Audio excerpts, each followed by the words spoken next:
ಅಂಬೇಡ್ಕರ್ ಅವರಿಗೆ ಅಮಿತ್ ಶಾ ಅವರು ಅವಮಾನ ಮಾಡಿದ್ದಾರೆ ಅಂತ ಹೇಳಿ ನಾವು ಪ್ರತಿಭಟನೆ ಮಾಡ್ತಾ ಇದ್ವಿ. ಪ್ರತಿಭಟನೆ ಮಾಡಿದ ಸಂದರ್ಭದಲ್ಲಿ ಕೆಲವು ಜನ ಎಲ್ಲ ನಾವು ಮೀಡಿಯಾ ಮುಂದೆ ಬಂದು ಅಂಬೇಡ್ಕರ್ ಅವ್ರ ಭಾವಚಿತ್ರವನ್ನು ತೋರಿಸಿ ಗಲಾಟೆ ಮಾಡಿದಾಗ ಸ್ಪೀಕರ್ ಅವರು ಅರ್ಜೆಂಟ್ ಮಾಡಿ ಪೀಠ ಬಿಟ್ಟು ಹೊರಗೆ ನಡೆದ್ರು.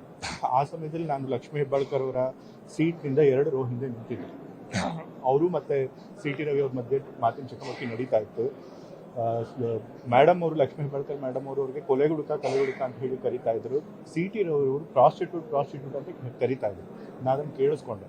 ಬಟ್ ಅಂಥ ಪದ ಒಬ್ಬ ವಿಧಾನ ಪರಿಷತ್ ಸದಸ್ಯ ಉಪಯೋಗಿಸ್ಬೋದು ಅಂತ ನಾನು ಊಹಿಸಿರಲಿಲ್ಲ. ಸೊ ಹಾಗಾಗಿ ತಪ್ಪಾಗಿ ನಾನು ಕೇಳಿಸ್ಕೊಂಡಿರ್ಬೋದು, ಕನ್ಫರ್ಮ್ ಮಾಡ್ಕೊಂಡೆ ಸುಮ್ಮನಾದೆ. ಅದಾದಮೇಲೆ ಅವರು ಕೂತ್ಕೊಂಡು ಹೊರಗೋದ್ರು ಪ್ರಾಸ್ಟಿಟ್ಯೂಟ್ ಅಂತ ಹೇಳಿ. ಆಮೇಲೆ ಲಕ್ಷ್ಮೀ ಹೆಬ್ಬಾಳ್ಕರ್ ಪಾಪ ಬಹಳ ಕೋಪದಿಂದ ನೋದಿಂದ ಬಂದು ನಮ್ಮ ಹತ್ರ ಈ ರೀತಿ ಹೇಳಿದ್ರು ಅಂತ ಹೇಳಿದ್ರು. ಅವಾಗ ನಾನು ಹೇಳಿದೆ ಅವ್ರು ನಾನು ಕೇಳಿಸ್ಕೊಂಡು ಆ ಮಾತಾಡಿದ್ದು ಅಂತ ಹೇಳಿ.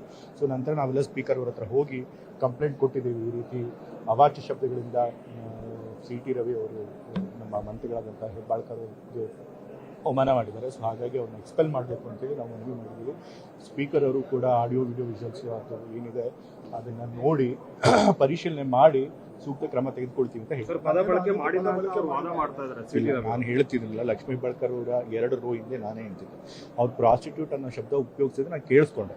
ಬಟ್ ನಂಗೆ ನಂಬಕ್ಕಾಗಲ್ಲ ಆ ಸಮಯದಲ್ಲಿ ಅಂತ ಪದ ಉಪಯೋಗಿಸಿರ್ಬೋದು ಅವರು ಅಂತೇಳಿ. ಅದಕ್ಕೆ ನಾನು ಕನ್ಫರ್ಮ್ ಮಾಡ್ಕೊಂಡಾಗ ಸುಮ್ಮನಾದೆ. ಅಷ್ಟರೊಳಗೆ ಲಕ್ಷ್ಮೀ ಹೆಬ್ಬಾಳ್ಕರ್ ಅವರು ಬಂದು ಆ ರೀತಿ ಹೇಳಿದ್ರು ಅಂತ ಕನ್ಫರ್ಮ್ ಮಾಡಿದ್ರು.